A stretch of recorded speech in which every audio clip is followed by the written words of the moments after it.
เออโดยก็คือลูกเล่านี่2คนนี่อันคนแรกเลยบ่โดยเอจักปีแหละ2คนนี่ตู้ช่องปีปลายเลย2ปีปลายโดยชื่อน้องหยังกับน้องหยังนี่ชื่อวุ่นชื่อบ้านวุ่นวานโดยน้องวุ่นน้องวานได้จังสิฮู้ว่าคนใดชื่อวุ่นชื่อวานบัดเวลาคนอื่นมาหาก็ต้องบอกกับเจ้าแล้วเนาะโดยเพราะว่าหน้าตาคือกันพี่น้องเอ้ยเนาะคนในบ้านเขาก็ลงแต่เมาก็จื้อนะจื้อ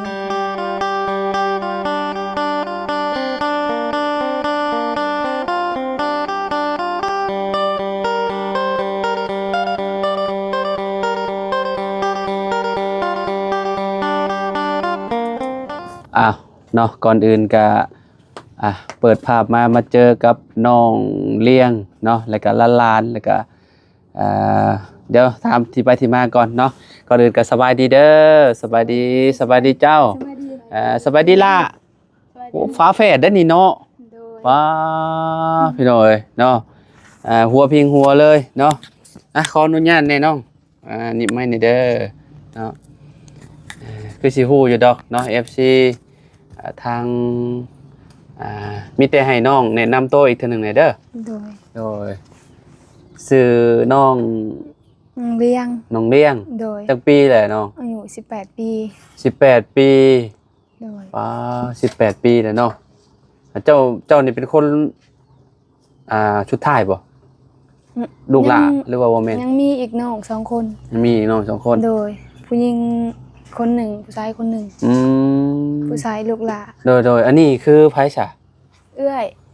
แท้เอื้อยแบบเอื้อยไผบ่เอื้อยไผเว้าลาวได้อยู่บ่ได้เราเป็นคนบ้านใดคนอยู่กระตูบคนอยู่บ้านกระตูบโดยแถวเวียดอยู่นะแถวเวียดโดยโดยก็คือลูกเล่านี่2คนนี่อันคนแรกเลยบ่โดยจักปีแหละ2คนนี่ตู้ช่องปีปลายเลย2ปีปลายโดยชื่อน้องหยังกับน้องหยังนี่ชื่อวุ่นชื่อบ้านวุ่นวานโดยน้องวุ่นน้องวานได้จังสิฮู้ว่าคนใดชื่อวุ่นชื่อวานบัดเวลาคนอื่นมาหาก็ต้องบอกกับเจ้าแล้วเนาะโดยเพราะว่าหน้าตาคือกันพี่น้องเอ้ยเนาะคนในบ้านเขาก็ลงแต่เมาก็จื้อนะอยู่นำกันตลอดโดยพี่น้องเอ้ยเนาะน้องวุ่นน้องวานเนาะยังกินนมแม่อยู่บ่2คนบ่ได้กินแล้วบ่ได้กินแหละโดยบ่ได้กินเอานมยังให้กินจ้ะบ่ได้กินนะมีแต่กินข้าวกินข้าวเหนียวอย่างเดียวโดยโอ้พี่น้องเอ้ยคิดว่าเอานมมายังมาแบบมันให้นมเสริมให้เพิ่นกินจังได๋บ่แม่นเนาะบ่คือเพิ่นเลิกกินนมมาแล้วกินแต่ข้าวเหนียวอย่างเดียวเนาะโดยหน้าตาอยากออกแบบลูกชอดพี่น้องเอ้ยเนาะแบบว่าหน้าแบบออกฝรั่งนี่ฮะนะเนาะก็คือ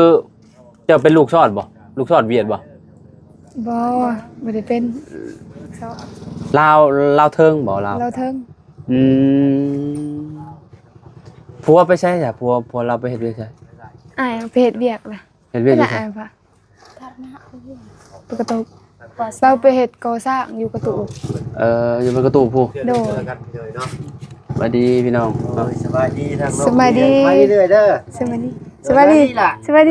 เห็นข่อยเมื่อกี้นี่พี่น้อยเนาะบ่เมื่อวานนี่เราบริญาณแล้วบ่สบายดีตลอด2คนบ่เรายังบ่เลิกยังบ่เคยเห็นซุมข่อยเลยน้องขอบใจได้ล่ะจ้ะข่าวลูกแล้วเนาะแม่นน้องเพิ่นเป็นหยังนั่นน่ะคันบ่มันยังกัดเพิ่นแน่ๆนะแบบว่ายุงกัดเราบ่บ่แม่นยันบุงบ่จักนี่จุเกนะบ่ยันเราไปลิ้นไปถือใบมุงใบไม้ยันมันมีแบบว่าหญ้ามันต่ำแม่นเอาย่านก็ได้จ้าเขาลี่กันข้างหน้าผมจะเหมือนบุงตัวคันบ่ย่านบ่เพิ่งนี่คนน้อยย่านบ่เพิ่งแล้วเพิ่นก็แลนี่นะตอนข่อยล้มกันดีๆกับเรายังบ่เห็นย่านข่อยอยู่ข่อยลี่ย่านบ้างก็ได้ละหวานบ่ต้องย่านลูก บ่ต้องย่านบ่เพิ่งดอก เดี๋ยวนั่งกับบ่าวสิเอาหมวกมาให้เด้อ นั่ง ติดรถมาอยู่ ย่านบ่เพิ่งโอ้ยคนน้อยพี่น้อยเอา มาเมื่อกี้นี่กระยานให้เดี๋ยวนึง ย่านบ่เพิ่งนี่ แม่ เอาบัดข่อยมาแล้วคือบ่เห็นย่านข่อย แล้วนี่เจ้าก็จะบอกหลายตื่นกว่าจ้ะ เออ ละใส่หม ขอ วก บใจ ใส่หมวกงามๆนี่ยังคือพลังน้อยบาดนี่ คักๆเราโตขาวเนาะ อาจจะสิเลือกเบิ่งเสือเด้อแต่ว่าโตพอดีเดี๋ยวมาให้ โด ร้าน ย ก็เนาะ เอาถามที่ไปที่มาอีกก่อน โดย ก็คือเจ้าอยู่เฮือนหลังนี้บ่น้อง โดย เอาพ่อกับแม่ได้จ้ะ พ่อกับแม่อยู่คนละหลัง อยู่คนละหลังกับเจ้า เอาอยู่กับอ้ายกับเอื้อยเอาลา อ๋อเฮือนหลังนี้อยู่จักคนหลังนี้ ห้า อยู่ห้ามีเอ้ยไผ่แล้วก็ลูกเรา นี่ โอ้พอดีบวกกับน้องเพิ่นก็เป็น5คนเนาะอ๋อแม่นแล้วพี่น้อย กับพ่อเราไปใช้สายนี่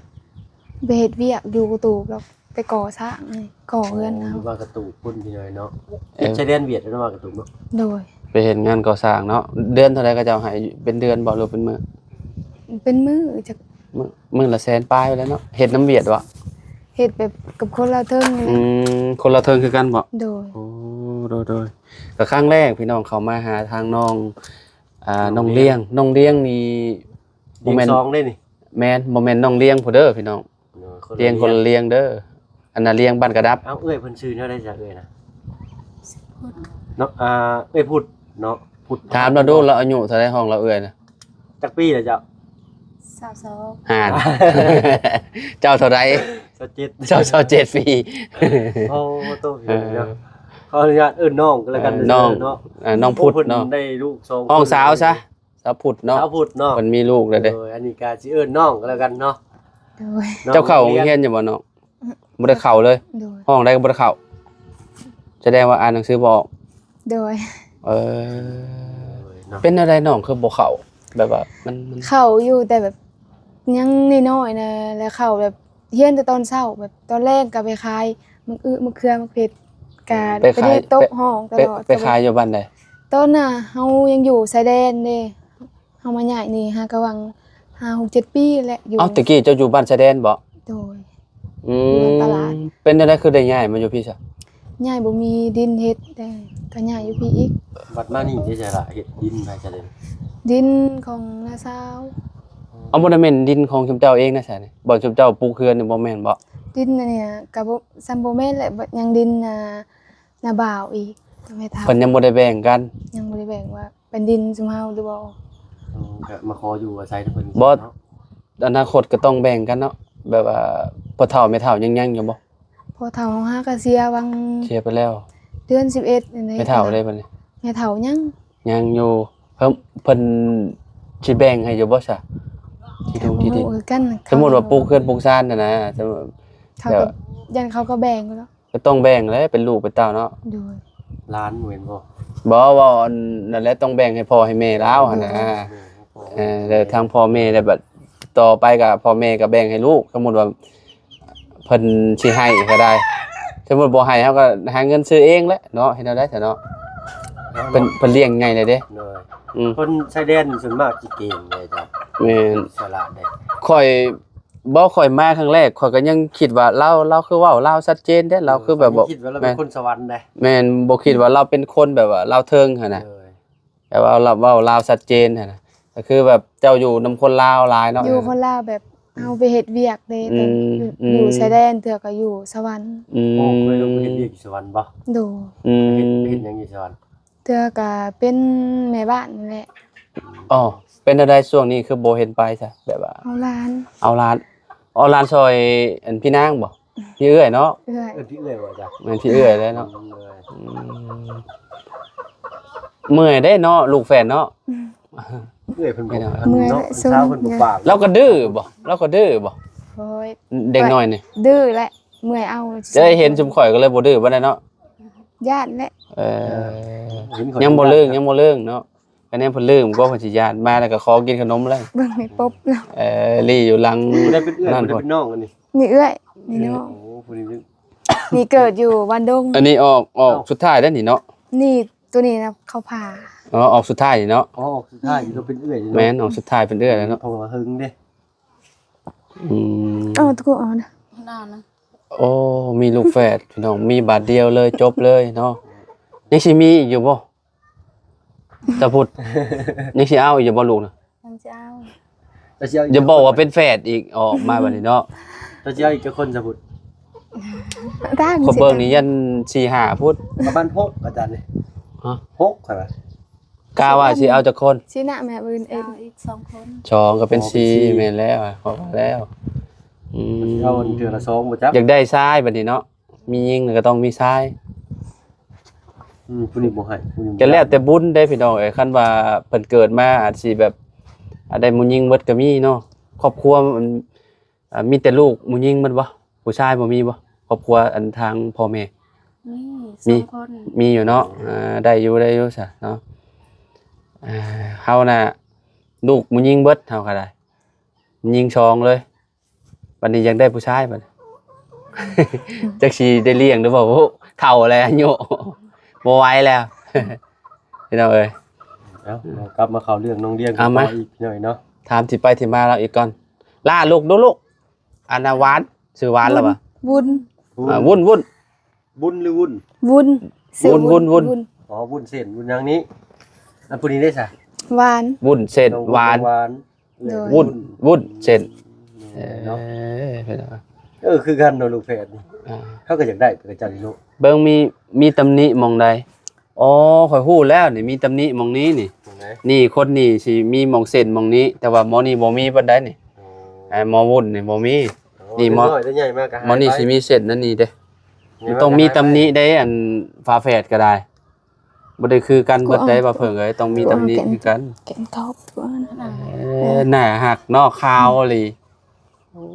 ลูกแฝดพี่น้องเอ้ยเนาะ อืม ก็คือมีลาวคนแรกเนี่ยว่าที่ว่ามีลูกแฝดอยู่ในหมู่บ้านสกีนี่ มี มีอีก มีใช่ป่ะ แต่ใหญ่แล้วเขาจนย่างจนได้แหละ5 ปีแล้ว ผู้ชาย ผู้ชายกับผู้หญิงนะ ผู้ชายก็ยิงผัวเมียเนาะ แฝดชายยิง แฝดผัวเมียนั่นน่ะ ก็คือว่าเอิ้นว่าผัวมาเนี่ยโอ้มันต้องแต่งเนาะ ต้องแต่งแล้วแต่งเพราะว่าถ้าผู้ใดผู้หนึ่งเจ็บป่วยมาแล้วมันสิบ่ดีหันนะแม่นที่อยู่บ่เป็นสุขเนาะ เลย แม่ว่าเพิ่นได้แต่งงานกันบ่ได้ผูกแขนบ่หรือว่าบ่ได้เฮ็ดแฝดนี่แฝดที่เจ้าเว้านี่ บ่ฮู้กันเขายังเด็กน้อย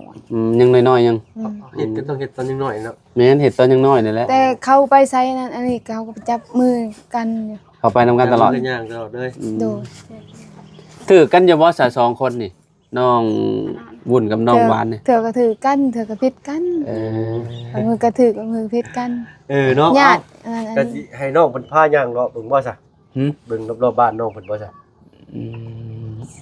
ดีนะ ปลุกดนแล้วบ่เฮือนหลังนี้ซะน้อง แต่เฮาย่าอยู่แต่จักปีแล้ว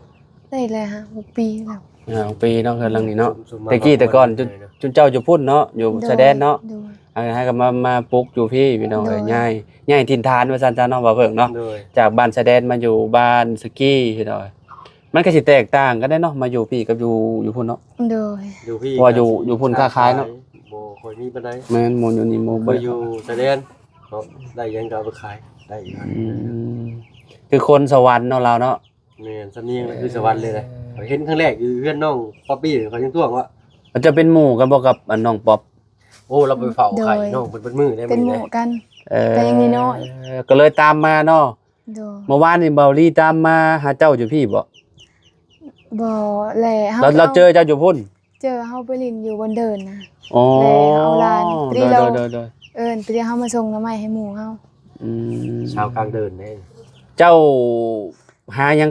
คงมื้อนี่หาหน่อไม้ขายบ่ เธอให้แม่ขายอยู่ตลาดอยู่ชายแดนนั่นแหละ เอ เจ อ อแม่เขาไปขาย เออ บางมือแต่ก็เอาหลานมือ ก็สมมุติว่าเอ้ยไผเพิ่นบ่อยู่ก็ให้เจ้าเอาร้านเนาะ โดย เราเฮ็ดหยังใส่เอ้ยไผเจ้า เดี๋ยวก็เราไปเสียหญ้าะ เสียหญ้ามันบ่ เสีย อืมคนน้อยเนาะประมาณ2ปีกว่า3ปีเนาะ3ปีแล้วมั้งนี่ ยังเราเกิดเดือนหนึ่งวันที่25 เดือนหนึ่ง ปี2024 24มัน23บ่24 ตัว4 25 26 เกิดเป็น ปีนี้26แล้วปีนี้ โดย ปีปลายบ่ปีเก่าเนี่ย หืมชองแล้ว 2 ปีป้าย 2 ปีกว่า ผู้เป็นน้อง 2-3 เดือน เฮียนเว้าแล้วเหรอว่า ญาติเนาะ เป็นเบิด เว้าเป็นเบิดแล้ว เป็นเบิด เว้าภาษาลาวเขาบ่ บ่ฮู้ เว้าแต่เราเทิงนั่นแหละพ่อแม่เว้าเราเทิงใช่ พ่อ เนาะ แม่เป็นแล้วถึง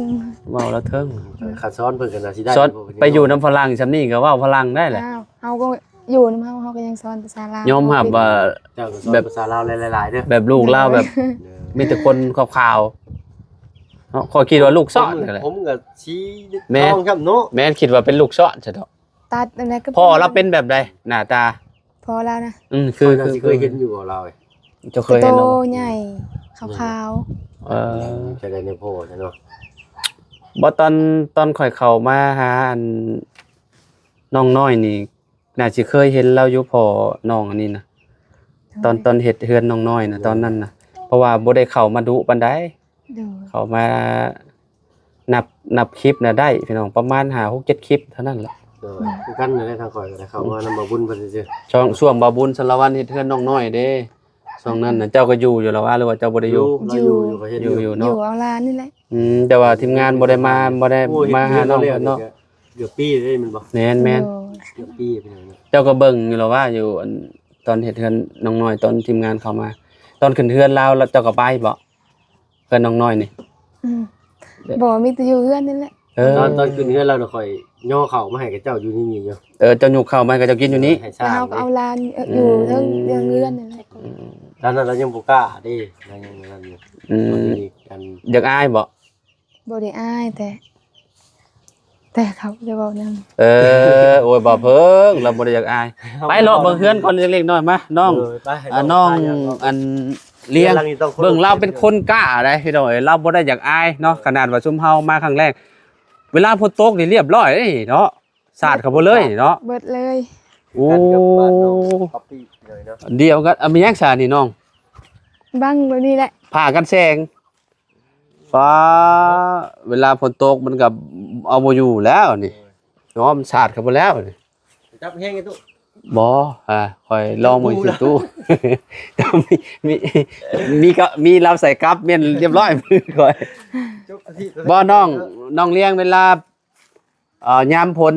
มันเข่าเวลามันสาดมันเข่าเปียกหมดเลยแม่นบ่ บ่ทางในนั่นแหละกับบริษัทปานใดนี่ เพราะว่าตัวนี้หางมันยาวเนาะหางดินมันยาวอยู่เนาะ โดยแต่โตทางกลางทางเทิงเฮือนนั่นแหละเปียกหมด กลัว โอ้ ไอ้เจาะเนี่ย โอ้ด้านนี้ก็ได้เอาเพิ่งเอ้ย กืบนอน โอ้เดี๋ยวนี่ห้องนอนสาวโสดบอลอยู่บอลเช่าเพิ่นพี่น้องเอ้ย โอ้เราก็เลี้ยงเป็ดเลี้ยงไก่อยู่เด้เราก็ นอนกันแบบได้นี่น้องอยู่เทิงเฮือนน่ะ นอนเลยแหละ อนุญาตขึ้นไปเบิ่งได้บ่ ได้ ไปเบิ่ง ไป ไปเบิ่งเทิงเฮือนเบิ่ง18 ปีเนาะปีนี้เนาะ โดย โอ้น้องเอ้ยถือว่าแบบกระสุดๆอยู่เฮือนเราเนาะ น้องวุ่นกับน้องยังเกาะคือ น้องวุ้นน้องหวาน น้องวุ่นกับน้องวาน วุ้นหวาน เดินอยู่แค่นั้นจะเป็น แสดงว่าห้องนอนเจ้าอยู่หม่องนี้ แม่ เอาขึ้นเบิ่งนํกันพี่น้องเอ้ยเนาะ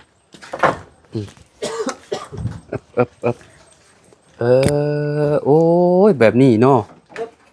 โอ้นี่ใช่ห้องนอนเจ้า ปานนี้ ใหม่เลยเนาะ ประเดี๋ยวบ่เพิ่งโอ้ บอนอยู่บอนเช้าแล้วโอ้สะอาดดีเนาะ โดยโล่งสบายอยู่เลยเนาะ แบบว่า ขยันได้ฝนหัวและ เครื่องกรองก็บ่หลายครั้งแรกเด้อพี่น้องมาหาเคสน้องเลี้ยงพี่น้องน้องเลี้ยงอายุ18 ปีเพื่อนน้องป๊อป เพิ่นน้องป๊อปปี้เนาะ ห้องง่ายๆน้องป๊อปเนาะ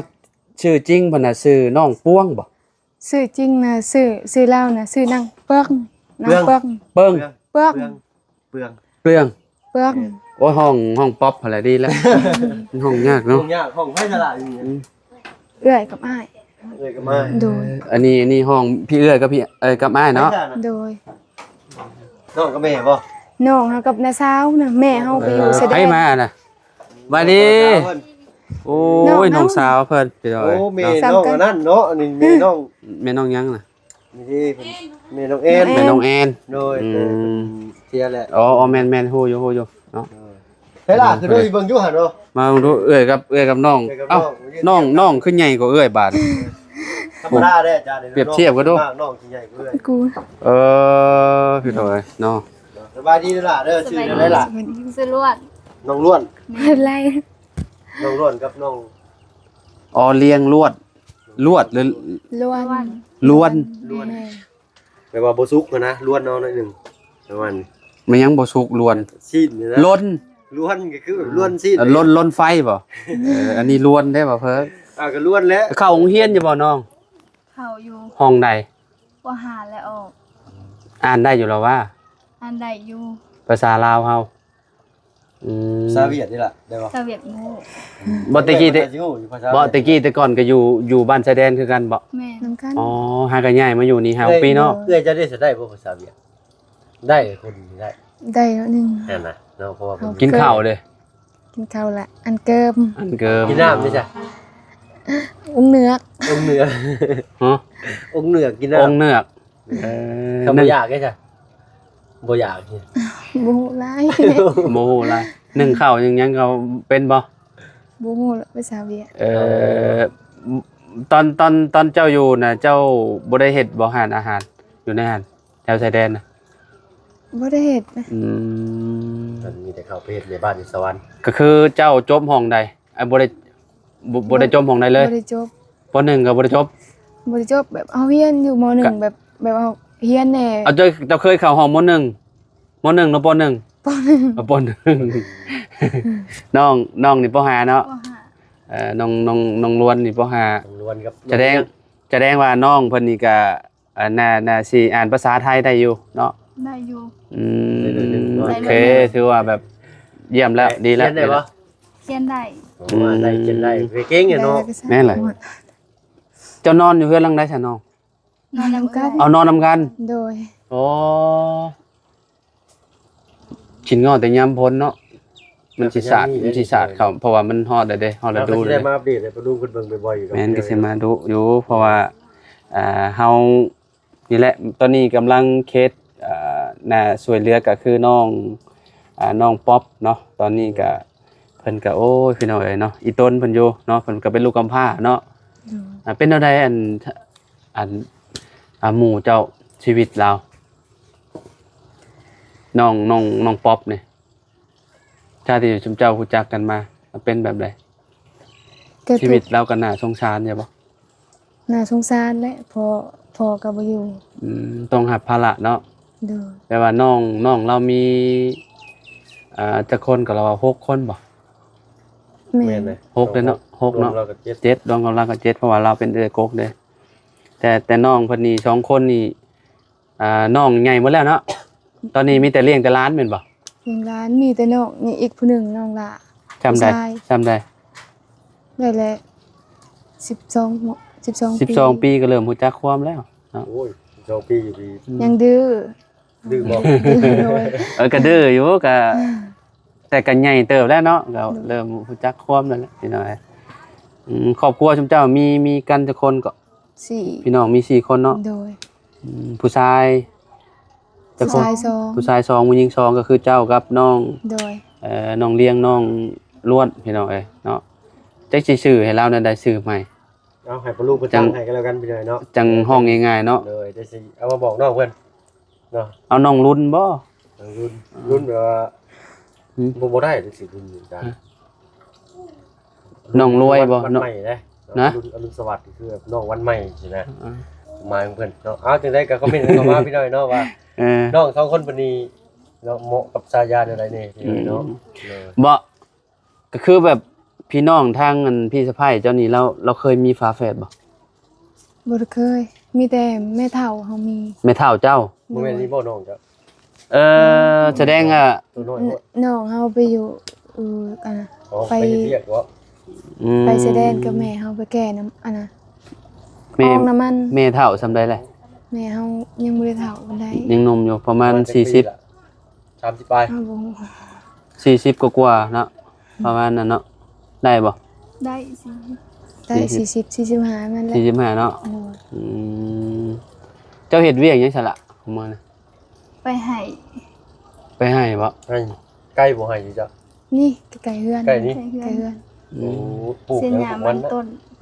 จังมือ พาไปเด้อ โดย เดี๋ยวไปเชียร์หญ้าซอยเด้อ ไป โอ้ยขอยยัน ไปอยู่อาจารย์ ขอยยันแดดยันบ่ไหวฮะอันมื้อนี้ยังไข่มื้อนี้น่ะมัน ก็ไว้เอาดีเด้ มันอันนั้นเด้มื้อนี้มัน ฝนตกเด้มันครึ้มนะอืมอันนี้สิไปเผาน้องป๊อบต่อบ่สิไปลินน้ำน้องป๊อบบ่ จังหน่อยก็ไปหาแล้ว เอาจักหน่อยจุมเฮาก็สิไปคือกันพี่น้องเนาะไปเยี่ยมยามน้องป๊อบเพิ่นก่อนเนาะอันพอดีว่าน้องเพิ่นบ่สบาย เลย แม่นบ่ โดย เขาน้ำเกลืออยู่มื้อนี้เนาะ โดยเฮาไปหาเราแต่เช้าไปอยู่กับเรา อยู่ไป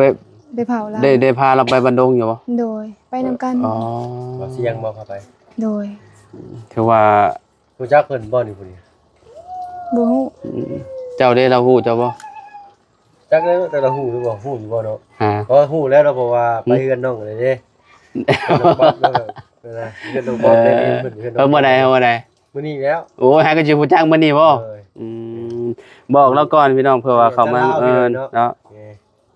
เฮาก็ เด้อน้องเด้อเพิ่นชื่ออาจารย์ลาวเด้อนี่เด้อ โดย ช่อง YouTube ข่อยน่ะชื่อบ่าวลาวสตูดิโอเนาะแม่นอันนี้บ่าวไอ้หยังวาสนาบ่าวเพิ่งเปลี่ยนชื่อใหม่แล้ว ยังบ่ทันเปลี่ยนอยู่เด้ ข่อยเห็นจะเปลี่ยนแหละ บ่คนละช่อง แม่นบ่ช่องสำรองบ่น่ะ เลยทำคนได้ลงเดี๋ยวตัวเลย เอาเป็นหยังคือบ่ลง มันสลับออกสลับเข่ามันยำมันเด้งแบบบ่ได้จืดอีเมล บ่แดงเปลี่ยนเอาลงละ เห็น ในทีมงานน่ะมีไผที่ว่าอันมีแต่เบาลี่แต่ว่าเขามาถ่ายจ้ะเนาะ โอ้บ่บุญเด้ก่อนเนาะ เบา มี บุญ แต่อ้าย เอาเบาดีแต่ว่าเป็น ตัวใหญ่ๆพวกขาวๆและมีแต่คนเดียวแล้ว เบาลี่ซาแนลเบาลี่สะพานบุญคนเดียวกัน บริสะพานบุญเลยเพิ่นเข้ามาถ่ายนะ คนแรกเลยบ่ เลย ครั้งแรกเลยในชีวิต ก็คือข่อยกับบ่าวเพิ่งเป็นคนที่สอง กับอ้ายผู้หนึงกิทายกับหมู่นั่นแหละ ไผ บาตูนเป็นบ่ โดย คนสูงๆเนาะ โดย คนสูงอยู่บ่ ดิ บ่าวตูน โนจิว่า กับหมู่และไผอีกลุงเฮิมบ่ ลุงเพิ่มยังบ่ได้ถ่ายน้องเพิ่น อืม น้องนี่เคยออกกล้องบ่น้อง บ่เคย ครั้งแรกในชีวิตบ่ ครั้งแรก ตื่นเต้นบ่น้อง ธรรมดาเบิ่งแล้วเด้อ เบิ่งลาวเป็นคนแบบว่าบ่ได้ย่านกล้องอะนะเคยลิ้น TikTok บ่ เคย อ๋อโอเคเคยลิ้น ตอกจะได้ฮะ Facebook ก็ลิ้นเนาะ ลิ้น คะแนนคนอยู่ในโลกโซเชียลสิบ่ย่านบันไดพี่น้องเอ้ยเนาะ เพราะว่า เรามาได้บัดนี้ แม่นเพราะว่าน้องเพิ่นเคยออกกล้องเด้เนาะมันก็บ่ได้แตกต่างกันดอกกับเวลาเฮาลิ้น TikTok กับมันลง Facebook นะ เอาสั้นถ้าว่าเพิ่งสิขอตัวลำลาก่อนเด้อเนาะไปบัดนี้ไปบ่ ไปแล้วเนาะ โดยเอ้าเนาะพี่บ่เพิ่งไปแล้วไปหน่อยเนาะสบายดีจ้ะ สมัย ไปแล้วบ่เพิ่งไปแล้วพี่น้องเอ้ยเนาะเฮาก็ไปเจ้าพี่น้องเอ้ยเนาะสิขอโตวก่อนเนาะ อันน้อยอันน้อย ไปสาพี่น้องเอ๋ยเนาะหลังจากที่อยู่เพื่อนน้องเลี้ยงกับน้องล้วนพี่น้องเอ๋ยเนาะสองพี่น้องนี่คือแบบหัวพิงหัวเลยอายุเพิ่นก็น่าสิประมาณ16บ่17ก็ประมาณนี้แหละพี่น้องทางน้องล้วนก็ได้ลืมถามอายุเพิ่นกี่นี่ฮะ พี่ 14บ่ โดยดอก เจ้าดาวแล้วบ่เพิ่งไปล่ำลาเลยเด้อพี่น้องเด้ออยู่ดีมีเฮงบ่สุขทุกคนขอบคุณหลายๆที่ติดตามเนาะสำหรับคลิปนี้ไปแล้วสบายดีพี่น้อง